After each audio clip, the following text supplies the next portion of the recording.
Hello, everyone. I am here to let y'all know what I think about Love is Blind, some updates.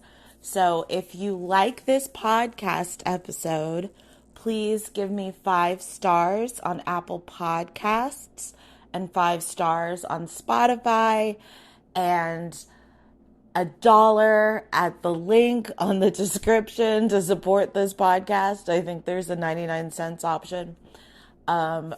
Or please just share this episode because on my podcast journey, sometimes some episodes do better than others. And I assume that some of that is because people share the episodes. Actually, according to my Spotify last year, a lot of people shared episodes. Now let's get to Love is Blind. Let me stop talking. So I want to give some updates, and I'm going to start with the couple that I did the last episode on, and I apologize for being extremely ghetto, but I ordered Instacart, and so I might get some notifications while I'm recording this, but I really want to record this and get this episode out. So I'm going to start with Bliss and Zach. This is what I think about Bliss and Zach. Bliss and Zach do not get married. Bliss tells Zach no at the altar. I do not know for a fact. This is speculation, and I'm going to break it down why I'm saying everything that I'm saying in this episode. First and foremost, a few days ago, I noticed that Zach does not follow Bliss on Instagram. And I assumed that Bliss does, but Bliss does not follow Zach on Instagram either. Clue number 1. Clue number 2. Someone was saying that it was Violet Benson. She was on Nick Vile's podcast today. And Violet was saying that Zach looks way too disheveled since the show. He has long hair, he has a long beard, and he has gained weight. And she's like, that is not how you look when you're happily married. I concur. She said he looks like a man who's in pain. He looks like a man who's been hurting. He doesn't post much. He posted a TikTok to defend a song that he sang on Love is Blind or whatever, but I fully agree. Like, he looks unwell. He looks like a broken down version of Joe Goldberg on You. And so they don't follow each other, y'all, and I think that's a smoking gun. I really, really do. And sometimes Instagram, it's not accurate when it says people aren't following each other. But Zach follows a very, very small amount of people. So any of y'all could go and check, cross-reference that what I'm saying is true, and you will see for yourself. Whereas Bliss follows more people than Zach, but still not that many. They don't follow each other, and Zach looks run down. He looks like he's been going through it. I think that I don't know anything about what happened. I didn't see an advanced copy of the show. Like, one of the podcasts I listened to, she watched the entire series before interviewing the cast. And I don't know. It's like part of me is jealous, part of me isn't. Part of me likes the suspense of not knowing. But I haven't seen any screeners of this show. And I think that Bliss should have stayed with Zach unless she was kind of viewing this show as a come up. I think she should have stayed with Zach because Zach loves her or he seems to love her and she seems to love him, and like, dating ain't easy. And I would hate for anybody to go on a reality show and be like, oh, dating's going to be easy for me now because I've glowed up, I've bossed up, everybody sees me now, I'm famous. People are going to be in my DMs. It's like, yeah, you're going to get more offers from people who are disingenuous, sorry. And from people who have ulterior motives. So you should never go on a show and be like, okay, well, now I'm going to find someone who loves me for me. It's like, we see how hard the struggle is for your average person. And so it's even worse when people are hitting you up and pretending to care about you who don't care about you. So that's what I think is going on with Zach and Bliss. I'm pissed. I'm furious. I'm angry. I'm upset. I'm upset because I like them as a couple.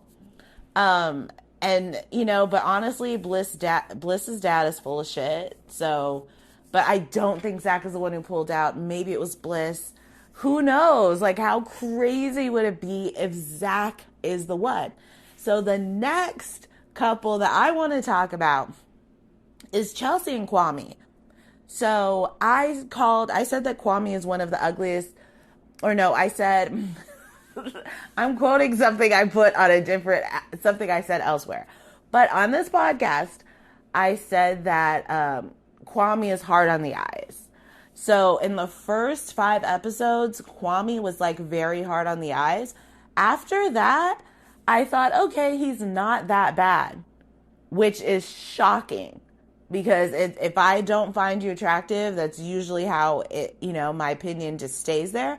But as I watched Kwame on other episodes, I was like, he's not as unattractive as I first viewed him. I still don't want him anywhere near me. Because, the thought terrifies me. The thought of Kwame, on my body in any way, it frightens me, But I will say he's not as bad as I thought he initially was. He's just not my type. So I want to kind of walk it back on that. But when it comes to Chelsea and Kwame, across the board, I feel bad for Chelsea because everybody online is saying that Kwame cannot stand her. Of course he can't. That's obvious. It's just he seems repulsed, or it's not repulsed. I won't use a word that's strong, but Kwame is extremely annoyed by Chelsea. But Kwame is a clout chaser because Kwame was trying to get on Married at First Sight, and now he got cast on Love is Blind. And so he's in this for fame. And I'm saying all this because throughout the history of Love is Blind, the very first wedding is of a couple where both parties say I do. Both parties say yes to each other. As we saw on the last episode, Chelsea already said yes to Kwame. Kwame is going to say yes to Chelsea, I believe. This whole time I thought he wasn't, but I believe he's going to say yes to Chelsea.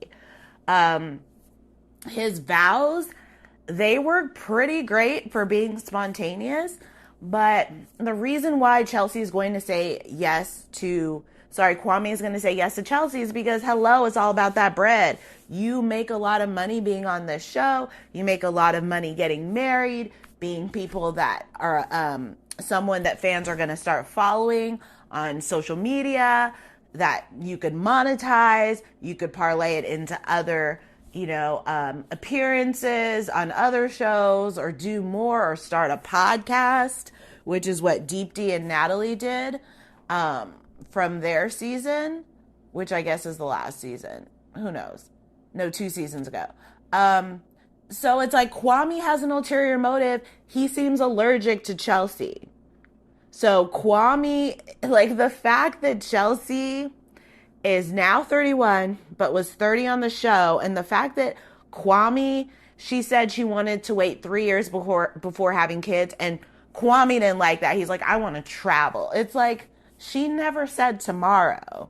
And the fact that he is so opposed to moving to her city when he's the one who applied to be on the show, that was for people in Seattle, which Netflix really fumbled the bag on that. We're all unanimously annoyed. Love is Blind is supposed to be the show that casts people in the same town. But Kwame don't like her. He don't like Chelsea at all. And so, and I don't blame him. I'm sorry. Chelsea, the way how she throws herself at a man, I wouldn't want her either, because I don't like it when somebody does that to me.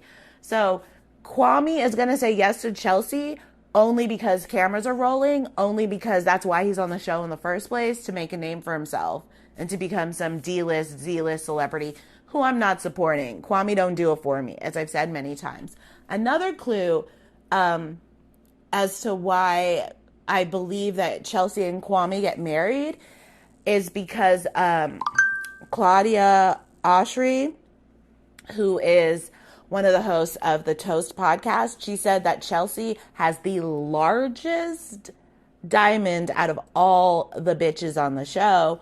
Gotta remember, Chelsea's a size 3 ring, which scares the shit out of me. I'm a size 7. I don't know, like, I know she's underweight and skeletal, but I can't even wrap my mind around how small a size 3 ring is. I think that's part of why the diamond looks so big, but apparently the diamond is bigger. But as I just said, she has a tiny ass finger. Maybe the ring just looks bigger because her hand is half the size of the other women. But yeah, Chelsea, I can't get on board just how she was like, do you want to throw me under the bus? I'm going to throw you under the bus. And I was like, what are you doing? He's saying nothing to you. It's like there's men who are actually aggressive. There's the men who are actual male versions of Jackie. Like, calm the fuck down. She's so annoying. Ooh, I don't blame Kwame. I do not blame him for being disgusted and annoyed with her. She knows how to stay attached at the hip to her man, calling him Christ. That is so off-putting. So the next couple I'm going to get to is Paul and Micah. I could care less if these two get married. They have divorce written all over them because they have nothing in common. They don't have where they live in common. Micah lives in Scottsdale. He lives in Seattle. Again, Netflix, F y'all for doing that. And they just don't seem to get along. And so the only thing that Mike always says is, oh, I miss him when I'm not with him. It's like, that's not love. Y'all are friends. Y'all are besties who fuck. Like, who cares? It's easy to miss someone who is introduced into your life that you're exclusively spending all your time with, living with. It's easy to miss that fucking person, especially if you're having sex with them. Doesn't mean that they make your heart skip a beat. Doesn't mean that you want to be with them long term. But, Micah does seem to care about what other people think. We see that in just her responding on her turning off her comments on Instagram. Apologizing on Instagram. We see that Micah really, really cares about what other people think. So, of course, she's going to make it to the altar and possibly say yes to Paul because she thinks that it, will look good, cast her in a good light. But they're doomed. We all see it. And what's funny about Love is Blind is that we pretty much are always right. It's like whatever the consensus is that you see on social media, that's what tends to pan out with these couples. Honestly, we have a few surprises, but they're rare. So then the last couple we got to talk about is Tiffany and Brett. So then I saw this guy who has a YouTube channel called Tate's Take. I saw him on the Pay or Wait YouTube channel, and he was saying that he thinks that Brett doesn't love Tiffany, or that Brett is not in love with Tiffany, and that Brett would never embarrass Tiffany at the altar, and the only reason why Brett would get married to Tiffany is because he wouldn't want to embarrass her and because he, would want to look good. So here's what I got. So that, all my, alarms went off when I heard that. And then Nina Parker posted a tweet saying none of these couples should get married. And some of the people were like, what about Brett and Tiffany? And she was like, they need more time. And she also said that the fact that Brett hasn't been in love before gives her pause.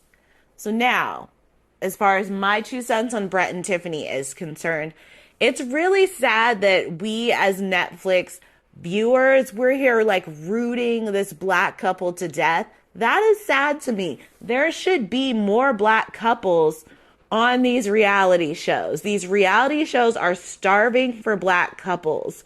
And that's why, I support The Bachelor and The Bachelorette. I didn't support The Black Bachelor because he was boring and unattractive to me. But I support The Black Bachelorettes because it's black people are just underrepresented on these dating shows, especially the black women. And as far as who actually makes it to the end, we need more of these black couples. And so we get a black couple, and then everybody's kind of losing their mind. The whole black community is behind Brett and Tiffany. So many people are saying, no matter what race, so many people are saying they are done with the show if these two do not get married. I said it on my very first Love is Blind recap episode for this season, and there's a lot of pressure there. But that aside, after Tate said that, I saw what he was saying. And so then I went back and rewatched some of the scenes of Brett and Tiffany with their friends. And so Tate was saying that he thinks that Brett says what we think he'd want to, what we think we would want to hear him say. And I see that. I completely see that. However, I also think that everybody isn't the most relaxed when they're around the cameras. And some people are a little more conscious of the cameras and they're aware of how they could be perceived or misperceived. So I don't think that Brett is the best at being off the cuff and unfiltered with a camera in his face. But I am right there with Nina Parker when she says that him not being in love gives her pause. That's a problem to me. And I know there are many men who were fuckboys their entire lives. They find a woman, they marry her. It's happily ever after. They never split. But for myself, I don't talk to any man who says that he's never been in love before. That's gross to me. But yeah, I see a lot more fire in Tiffany's eyes for Brett than I do Brett for Tiffany. So, and I think it's just because when you watch these reality shows, like your emotions are effed with season after season, year after year. And so it's like I used to watch The Bachelor and Bachelorette and they have like a 10% success rate. I'm exaggerating, but it's bad. So for me, I'm just like, now I'm a little bit skeptical of Brett and Tiffany because they're so boring. I want to see more fire. I want to see more spice. I like something more fiery, more passionate, more intense. And because I don't see that in them, I like take Amber and Barnett, for example. They were all in. They just wanted to fuck all the time. Like I was like, okay, these two are equally, they're just like the perfect pairing. And I don't see that with Brett and Tiffany. I just see two really nice people who are super chill. And so I don't really see what will keep them together long term. That being said, it don't mean I know a goddamn thing. It doesn't mean that they're not really happy. I think in the reunion, seeing their responses, seeing their interactions, body language, everything that they have to say, I will have more answers then than I do today. Because today, I kind of feel like Brett is going through the motions, and something that I'm not really, something that I dislike about Brett is the man posts way too much on Instagram. And so that makes me think that he's just here for fame because he be staying posting. And like first and foremost, I don't like a man who posts a lot on social media, period. Like Whitney Cummings had this joke forever ago where she said like whenever a man is really into social media that it's gay. And I'm not saying that that's my belief. All I'm saying is if you're posting like every hour, I'm all out on you. I think you need to do something else. I don't like it. Brett posts all the time. All the time. So I'm like, what are you trying to do? You've already been done gaining followers off of this show. Relax. So I don't know. It kind of makes me wonder if he's just trying to be famous off of this shit. And I don't blame him if he's trying to be famous. With a face and body like that, I don't blame you for trying to be famous.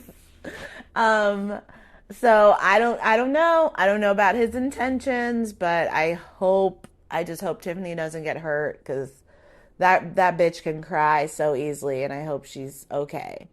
And then we got Jacqueline and Josh. It's funny when you see two trash people united as one. Like, when two people are trash in a couple, they have a chance because they're just each other's um, match. They're both full of shit. And they're both toxic. And that shit gonna be toxic. And Josh came to the party straight drunk as fuck and she still wanted to be with him. Or Josh met her the first time drunk as fuck. Anyways, they're still together. Spoiler, spoiler. I'm sure y'all already know. There's a TikTok video of them together at a baseball game where they both walked out together. Yeah, they left because I don't know. I guess they were getting recognized. But yeah, they're still dating today. I really don't care. It's like there are two people I ain't gonna follow on social media. I'm good. Because I'm bothered by what bothers me the most, more than Jackie saying she's keeping the ring, is when Jackie was with Josh and Josh was just like, oh, does Marshall know that you're here? What do you think he's going to say? She goes, I don't care. I'm like, from the moment those words came out her mouth, I was like, this bitch is so dead to me. Someone who says they do not care about hurting someone else who doesn't deserve it is a piece of shit, a heartless fucking bitch. And I don't wish anything good for you. I'm sorry. What she could have said is, don't worry about it. We'll be together. I'll handle Marshall. But she said she don't care. Along with everything else she said and done this season. I'm not going to get into it. That's not what this episode is about. But yeah, Jackie, like, she could go to hell. Her and Josh could go straight to hell. I don't fucks with either of them. So, thank y'all for listening. These are my newest thoughts. I kind of thought about putting out an episode tomorrow, but it's like the finale is right about to drop. So I only have a few days to catch y'all before we all know what the outcome is. So I will be doing an episode about the reunion. More than likely. I don't think I'll be doing an episode about the finale, but I will for sure be doing an episode after the reunion. And I do plan on live tweeting the reunion as well.